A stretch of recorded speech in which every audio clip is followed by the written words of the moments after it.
It's the Real News Network. I'm Sharmini Puris coming to you from Baltimore.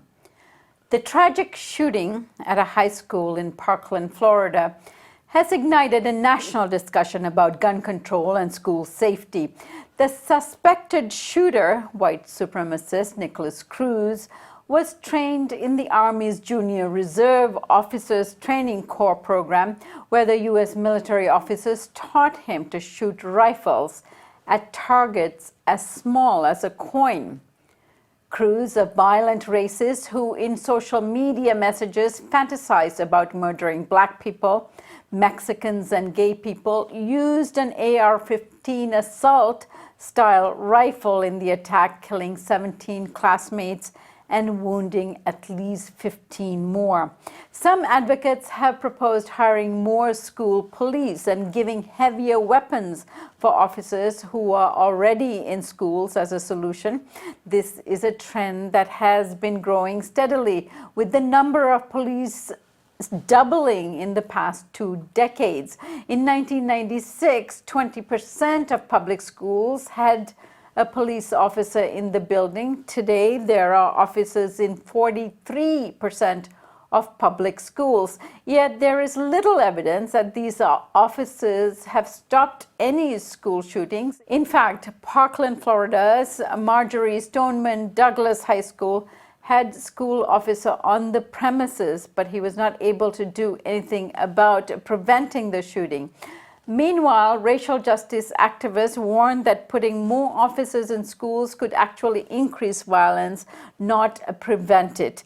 Evidence of this emerged in viral videos posted on social media that has shown us school cops brutalizing students. Joining us now to discuss the over-policing and militarization of our schools is Samuel Sinyangwe. Samuel is a policy analyst and data scientist who works with communities of color to fight systemic racism. He co-founded the project Mapping Police Violence, which collects data on police violence. I thank you so much for joining us, Sam. Thank you. Sam, do you think putting more police in schools can stop these kinds of shootings in the future? So as a data scientist, it's important to consult the evidence and the data to actually figure out, whether this strategy of increasing policing and criminalization in schools is an effective one. And the data is pretty clear that more police officers in schools, which we've seen, as you mentioned, over 10,000 additional school police officers are now in schools compared to when Columbine happened in 1999, which really helped start this trend. It hasn't had a noticeable impact on rates of police shootings, the likelihood that a police shooting will happen. There are not a wealth of cases that you can point to where school police officers stopped and prevented school shootings. The only data and evidence that does exist is evidence that shows that more police in schools leads to more criminalization of students, and especially Black and brown students. Every single year, about 70,000 kids are arrested in school. And Black kids are 3 times more likely to be arrested than their white peers. And kids are being arrested for things that previously would have resulted in a detention or a suspension. Now they're being arrested for things like disorderly conduct and fighting in schools without weapons, things that kids do in middle school and high school, and that would not have been resulting in criminal charges against those students, except for the fact that there are police officers now responding to those incidents instead of school principals and administrators. And so we see 70,000 kids a year. That's about a million kids, over a million kids that have been arrested, and many of which have been hit with a criminal record and incarcerated over the past 2 decades since this trend began. And so we look at this incredible amount of violence and abuse of students in schools over the past 2 decades. And you ask the question, why? And there's really not a solid argument as to why we need all of these police in schools, let alone adding more of them, which is what the conservatives and the right wing think we should be doing. Now, since 1999, Columbine shooting, as you said, since then, the Department of Justice spent more than $753 million to hire school police officers. Since 2010, the DOJ and the officers hiring program has spent more than $1 billion to hire thousands more school officers. What has the effect been, and this kind of money, how can it be used to prevent these kinds of shootings taking place without putting cops in the schools? Yeah, so $1 billion is being spent, and there is literally no decisive evidence to suggest that schools are any safer after $1 billion has been spent.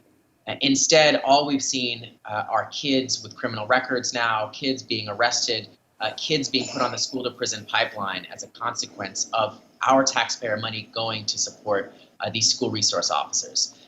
Instead of spending that money on school resource officers, school police officers, we could be investing that money in our kids.